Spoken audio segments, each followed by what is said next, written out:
Hello, welcome back to the Steps to Success YouTube channel. Today, I will go over a resource that was made to help and provide assistance in toothbrushing for children. Toothbrushing falls under the OT scope of ADLs, which is short for Activities of Daily Living. It falls under the area of personal hygiene and grooming. Occupational therapists assist in helping their clients be able to engage in their daily routines with confidence and independence. People of all ages, diagnoses, and situations can be limited or unable to brush their teeth, which ultimately leads to poor oral hygiene and results in cavities, gum disease, and an array of other oral health problems that could have been minimized and maintained with consistent brushing and routine checkups at the dentist.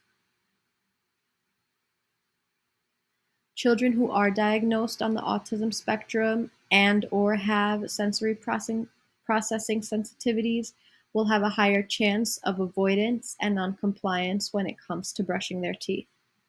For these individuals, either the feeling of the bristles of the brush or the feeling of the toothpaste in their mouth or the taste of the toothpaste in their mouth can be unbearable to the point where it might cause tantrums, total noncompliance, or cause a power struggle between the child and their caregiver when it is toothbrushing time.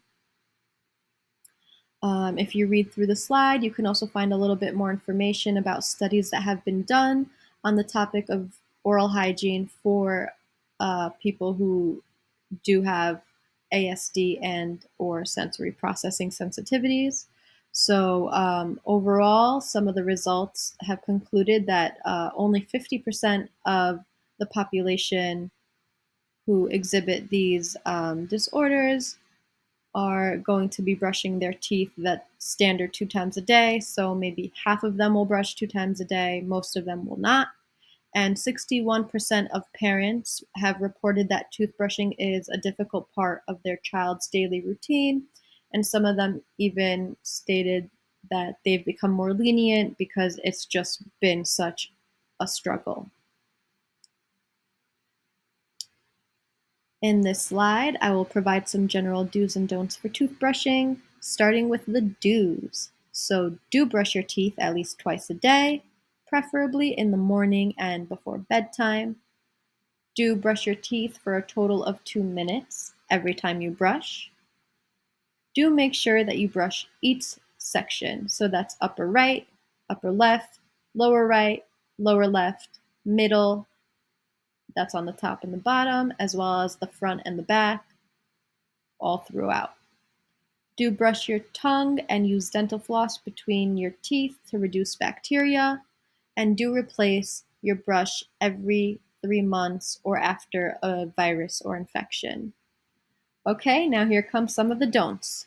Don't consume excessive amounts of sugary foods and drinks.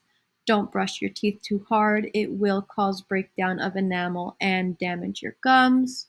And don't share your toothbrush with others due to germ transference. In the next few minutes, I'll also go over some evidence-based tips and tricks that can help make toothbrushing a consistent part of your child's daily routine. And the main focus of areas will be in early desensitization, play-based tips and tricks, modeling and visual aids, and other toothbrush options that you may have or your child may have.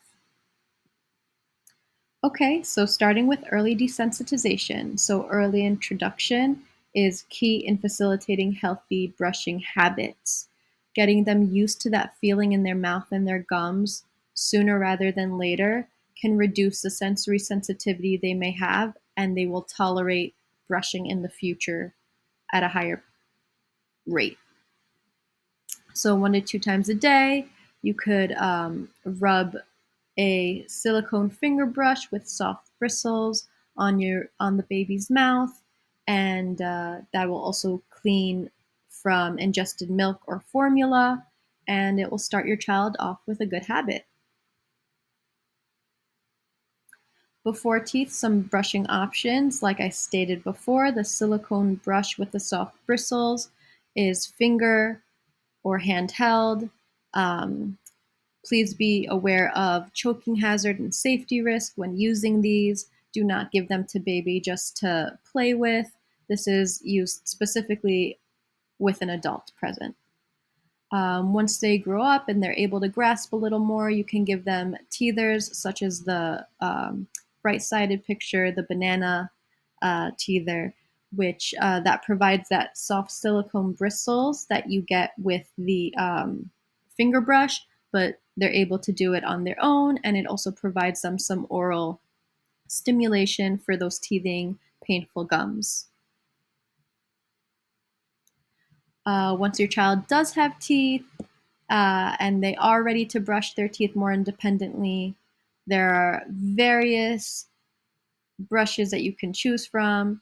You can choose a more large grip toothbrush, which will maybe be easier for them to hold when they're starting out. You can get them toothbrushes with their favorite characters on them, or you can get them musical toothbrushes that will play their favorite music or songs. Here we have some play-based tips and tricks, so making toothbrushing a fun part of their daily routine can make all the difference. You can make everything into a game with children, so having them pretend they're racing themselves in the mirror is an option. They can even race you, and you can let them win or not, it's up to you. You could have a 2-minute dance party as they're brushing their teeth, or have them brush for 2 minutes to their favorite song. You could add some lights or something that they find interesting and incorporate that into the 2-minute time that they have to brush. Or you can make it a game of Simon Says, where you call out which area they brush next. Top left, top right, and so on. Just be sure they're getting 30 seconds at least in each area that they're brushing. And autonomy is a big part of promoting your child to engage in their activity. So allowing them to be part of the decision making, letting them choose their toothbrush and their toothpaste flavor will provide that extra little bit of them wanting to participate and maybe be more consistent in brushing their teeth. There's also modeling and visual aids. So kids are highly observant. So modeling good habits is a very big precursor in them engaging in good habits as well. So letting your child or infant watch you brush or even help you using hand over hand while you brush and you hold them could be a useful step in preparing them to brush their own teeth. Talking through the steps as you're doing them, as they're watching you brush, could also provide an additional auditory learning technique. And including your child in the routine, doing it together with them, or just having them next to you while you're doing it could also make all the difference. Some visual aids that you can use in having your child maintain the toothbrushing or maintain the 2 minutes is using either a sand timer or a digital timer with a beep at the end that could help them keep track of how long they have left to brush could be useful. And also having them watch videos or read books of other children in their age group participating in brushing their teeth could also encourage them and give them more confidence in them being able to do it as well. Here we have some of the resources where I found all my information.